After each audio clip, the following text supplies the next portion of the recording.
A new warning about social media and how it shapes kids and teens' mental health. We first told you on Good Morning Iowa last month, the U.S. Surgeon General is calling on companies for more health and safety standards. I spoke with local teens about how social sites have affected their self-esteem as our nation faces a mental health crisis. For these three mentors at Chrysalis Foundation for Girls and Women's Empowerment, social media is a big part of their lives. My parents have restricted social media from my life as long as they could, and I really fought to get Snapchat, and I actually got Instagram without them knowing. Like, they found that out like a month ago. I kind of wanted it really bad because I saw most of my friends had it as well, so I kind of wanted to fit in a sense. Kay, Alexandra, and Fatu have all navigated chat rooms, filters, cyberbullying, unrealistic body image, and the pressure to find their value based on likes. 17-year-old Kay Rianto says she struggled with what society says is ideal beauty.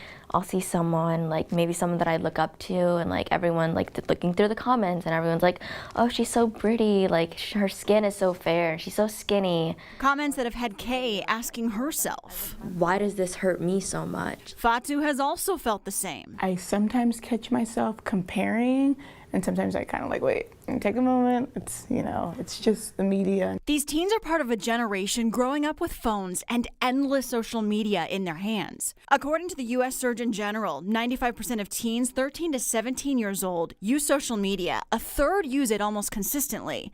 The dopamine effect of kids staying online is equivalent to using drugs. According to a report, when kids spend more than 3 hours on social media, they're at greater risk for depression as their brains are still developing. Terry Hernandez, the executive director of Chrysalis, says that since the pandemic, quarantine isolation caused many teens to seek social interaction through social media. So if you think about being locked in with your family, not being able to see your friends, to have conversations, when you're looking online or you're trying to talk to people online and you're looking at these images that may not give you positive sort of ideas and positive sort of messaging, but you're constantly looking for something online that's going to connect you with other people or your friends. Hernandez says the reliance on social media makes it hard for girls to discern what's real and what's filtered and photoshopped.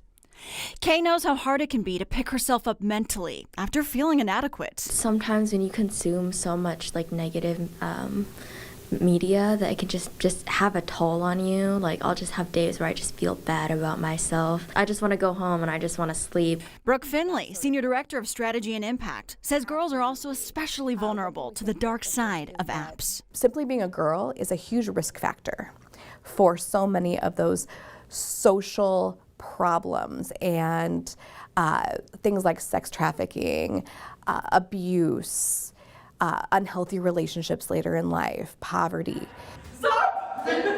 Chrysalis supports girls from diverse communities with social media workshops, helping them to understand mental health and how to seek out healthy relationships. Finley says, don't be afraid of social media. Social media isn't all bad, and it's not going anywhere.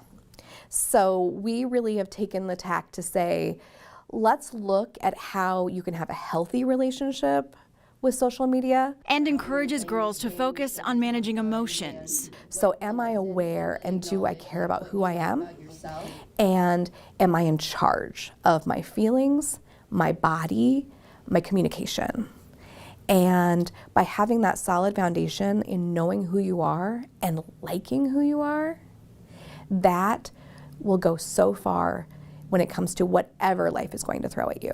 Hernandez reminds girls to appreciate their bodies. She's seen girls at increasingly younger ages ask their parents for plastic surgery. Together, they navigate boundaries online with the women at Chrysalis, making it work uniquely for each of them. And so it's a lot more of women trying to heal their unhealthy relationships with food and their body across generations. And when your social media makes you feel bad about yourself, don't base your own values on what the world wants to see. Just stay true to yourself.